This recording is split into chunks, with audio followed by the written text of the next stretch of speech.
नमस्कार। आज की चर्चा का विषय है गुण मिलान कैसे करते हैं और इस गुण मिलान का एक छोटा सा पोर्शन जिसका नाम है नाड़ी दोष।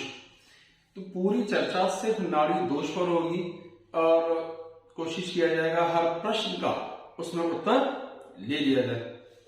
पहला प्रश्न तो यही उठता है कि कुल गुण होते कितने हैं और कितने मिलने चाहिए।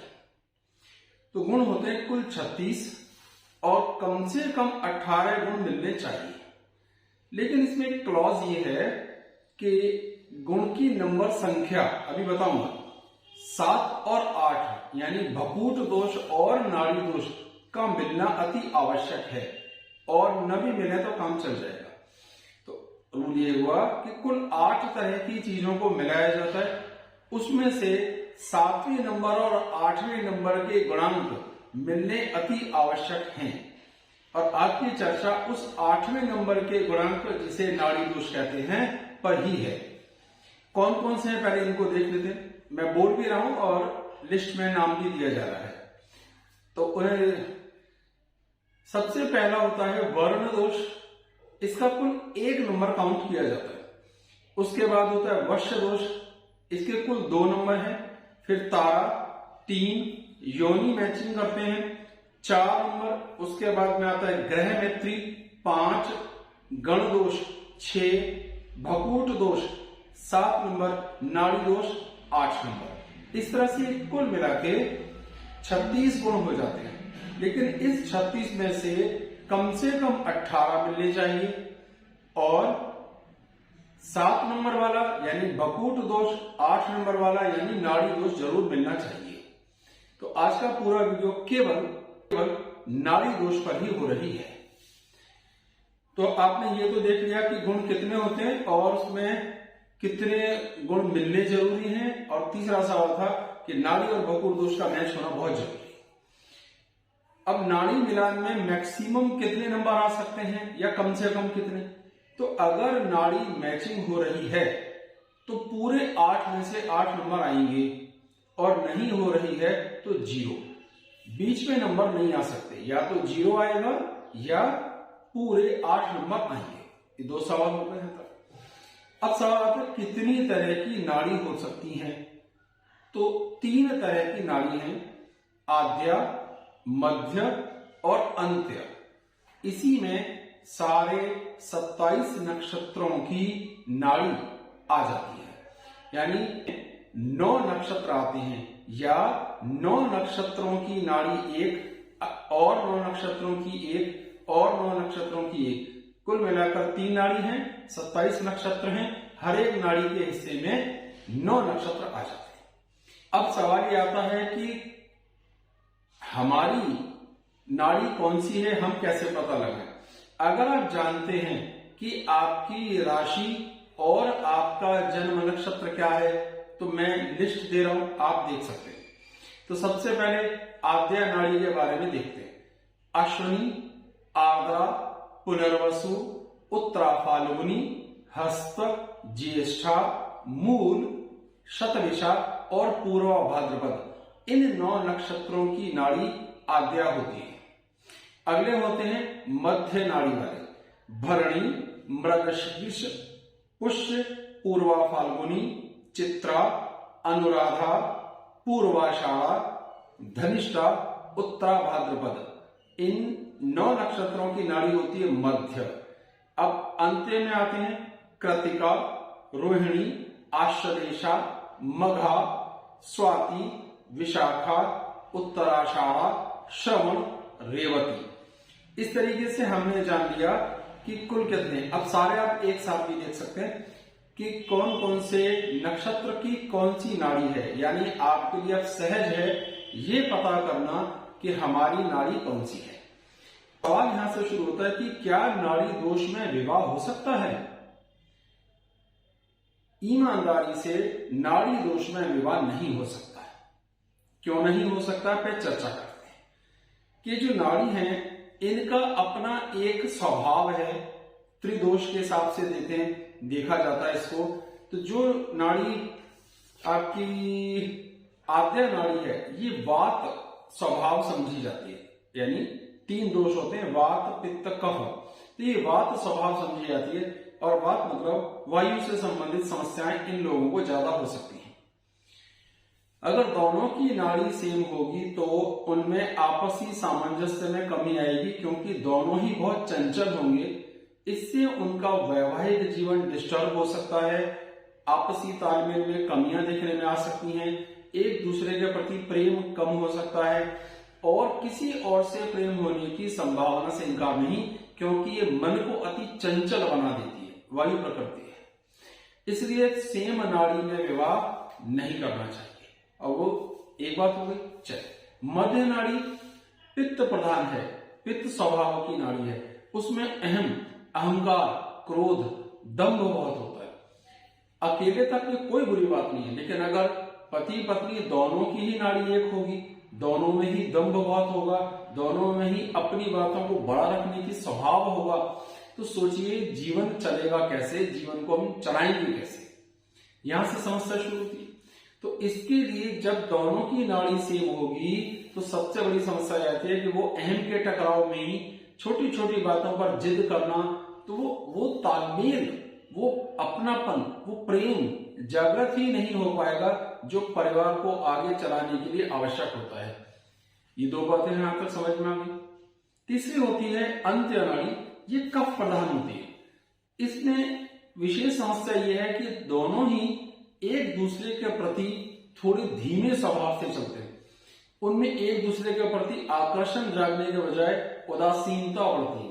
वो एक दूसरे के प्रति गुण और अवगुणों को ढूंढने में समय खर्च कर देते हैं। तो अर्थ ये हुआ कि तीनों नाड़ियों का अलग अलग स्वभाव है, और अलग स्वभाव के लोग जब शादी करते हैं तो वैवाहिक जीवन के सफल होने की संभावनाएं अधिक समझी जाती हैं। लेकिन जब नाड़ी सेम होती है तो इसका परिणाम वैवाहिक जीवन में भी आता है, भविष्य में संतान के स्वास्थ्य को भी देखने में आता है, और संतान की पैदाइश को भी देखने में आता है। इसलिए ये नियम बनाया गया सबसे सख्त कि किसी हालत में भी नाड़ी दोष लगे तो विवाह नहीं किया जा सकता। अब एक चलन आता है कि वर्ण अगर विप्र हो या तो सिर्फ विप्र वर्ण वालों के लिए ही ये माना जाता है, बाकियों के लिए नहीं। तो पहले अच्छे से समझें, जब मैं विप्र वर्ण कह रहा हूं तो इसके समाज से मतलब नहीं है। जो समाज की चार परिभाषाएं सुनी जाती है उससे बिल्कुल मतलब नहीं। ज्योतिष में हर नक्षत्र के स्वभाव के हिसाब से उसका वर्ण तय किया जाता है, राशि का। तो इसमें कर्क राशि, वृश्चिक राशि और मीन राशि ये विप्र वर्ण में आती है। अगर विप्र वर्ण भी हो आपका, यानी ये राशियां हो और नक्षत्र हो और नाड़ी दोष बने, तो इसे सर्वाधिक कठोर समझा जाता है। चौथे, आठवें, 12वें, यानी कर्क राशि, वृश्चिक राशि और मीन राशि का वर्ण विप्र है। इसलिए अगर दोनों कर्क राशि के हैं और दोष बन रहा है तो बिल्कुल विवाह नहीं करना चाहिए, वृश्चिक राशि में भी नहीं और मीन राशि में भी नहीं। अब भ्रांति यह है कि अगर वर्ण शूद्र, क्षत्रिय या और चौथा होगा तो नाड़ी दोष प्रभाव नहीं करता। एकदम गलत बात, गलत स्वभाव। होता यह है कि वहां थोड़ा सा कम करता है, मतलब प्रभाव तो सबको होता है पर विप्र वर्ण में ये मैक्सिमम होता है। इसलिए ये एक बात थी। तो एक सवाल क्लियर हुआ कि क्या केवल विप्र वर्ण वालों के लिए ये दोष ज्यादा लगता है? नहीं, सबके लिए बराबर है, विप्र वर्ण वालों के लिए जरूर से ज्यादा है। अब अगला सवाल आता है कि अगर करना ही पड़े तो क्या कोई कैंसिलेशन योग भी होते हैं? हाँ होते हैं, 3 होते हैं। तो एक एक करके उन तीनों को मैं बता देता हूं। पहला होता है एक ही राशि हो, दोनों की वर वधू की राशि एक हो और नक्षत्र अलग अलग हो। तो ऐसा कब कब हो सकता है? तो कुल 12 राशियां हैं, लेकिन 12 राशियों में 5 राशियों में यह संभव नहीं हो पाता, केवल 7 राशियों में संभव होता है। तो जहां संभव नहीं वहां मैंने डॉट डॉट डॉट लिख दिया जिससे आप पहचान सको। तो मेष राशि में हो सकता है दोनों मेष राशि के हों पर अश्विनी और भरणी नक्षत्र हो, तो बात बन गई, राशि से नक्षत्र अलग अलग। वृषभ राशि में रोहिणी और कृतिका में यह संभव हो सकता है। मिथुन में आर्द्रा और पुनर्वसु में यह संभव हो सकता है। कर्क राशि सिंह राशि में संभव नहीं है। उसके बाद आती है कन्या राशि, उत्तरा फाल्गुनी नक्षत्र और हस्त इसमें हो सकता है। तुला में स्वाति और विशाखा नक्षत्र में ये बात बन सकती है। उसके बाद में वृश्चिक और धनु राशि में ये नहीं बन सकता। फिर आता है मकर, उत्तराषाढ़ा और श्रवण नक्षत्र में भी ये बात बन सकती है। और कुंभ राशि में पूर्वा भाद्रपद और शतभिषा नक्षत्र में भी ये बात बन सकती है। तो 7 ऐसी राशियां हैं जिसमें अगर आप हैं तो ये क्लॉज लागू हो सकता है, और अगर ये क्लॉज लागू हुआ तो विवाह किया जा सकता है। नाड़ी दोष का प्रभाव इतना क्षीण हो जाता है कि फिर प्रभाव नहीं होता। पूरी लिस्ट स्क्रीन पर मैंने आपको दिखाई। अगला क्लॉज होता है कि नक्षत्र तो सेम हो, राशियां अलग अलग हो। ये कुल 9 बार हो सकता है, ठीक है। 9 की 9 की लिस्ट भी है पर पढ़े देता हूं। कृतिका नक्षत्र मेष राशि में भी आता है, वृषभ राशि में भी आता है। इसलिए अगर कृतिका नक्षत्र के दोनों हैं और दोनों के चरण अलग अलग है, राशियां अलग अलग हैं पर नक्षत्र सेम, तो विवाह किया जा सकता है। मृगशीर्ष नक्षत्र पुनर्वसु, उत्तरा फाल्गुनी, चित्रा, विशाखा, उत्तराषाढ़ा, धनिष्ठा और पूर्वा भाद्रपद, ये वो 9 नक्षत्र हैं जिन नक्षत्रों में ये 2-2 राशियों में आते हैं और नाड़ी सेम होती है। तो अगर नक्षत्र सेम हो, राशियां बदल जाएं, तो भी नाड़ी दोष काउंट नहीं होता। 2 बातें यहां तक हो गई। अब आता है तीसरा क्लॉज। हर नक्षत्र के 4 चरण होते हैं, 1 2 3 4 क्वाड्रेंट्स होते हैं, 4 पोर्शन कह लीजिए। इन्हें पाद भी कहते हैं। 1 पाद, 2 पाद, 1 पांव, 2 पांव, 3 पांव, 4 पांव, ठीक है। तो वेद का अर्थ है 1 का गैप कर दीजिए। जैसे एग्जांपल के लिए भरणी और पुष्य नक्षत्र में देखें तो दोनों की नाड़ी सेम होती है, लेकिन अगर पाद वेद कर दिया जाए तो क्या होगा? 1 नंबर किसी कैंडिडेट का 1 है तो 2 का गैप करो, 3 से हो सकती है। यानी लड़के का मान लो 1 मिनट के लिए कि नक्षत्र चरण है 1, लड़की का नक्षत्र चरण आ रहा है 3, या उल्टा कर दो, लड़के का 3 लड़की का 1, तो 1 और 3 का कॉम्बिनेशन में हो सकता है, दूसरे और चौथे के कॉम्बिनेशन में हो सकता है। एक और एग्जांपल समझ लीजिए, जैसे चित्रा और धनिष्ठा, सेम कंडीशन, पहले और तीसरे या तीसरे और पहले में हो सकता है, दूसरे और चौथे या चौथे और दूसरे में हो सकता है। तो पहले और दूसरे में नहीं हो सकता, चौथे और पहले में भी ये तालमेल नहीं होगा। तो पाद वेद कैसे? मैंने अपनी तरफ से ये प्रयास करा कि आप समझ सकें कि पाद वेद कैसे लागू होता है।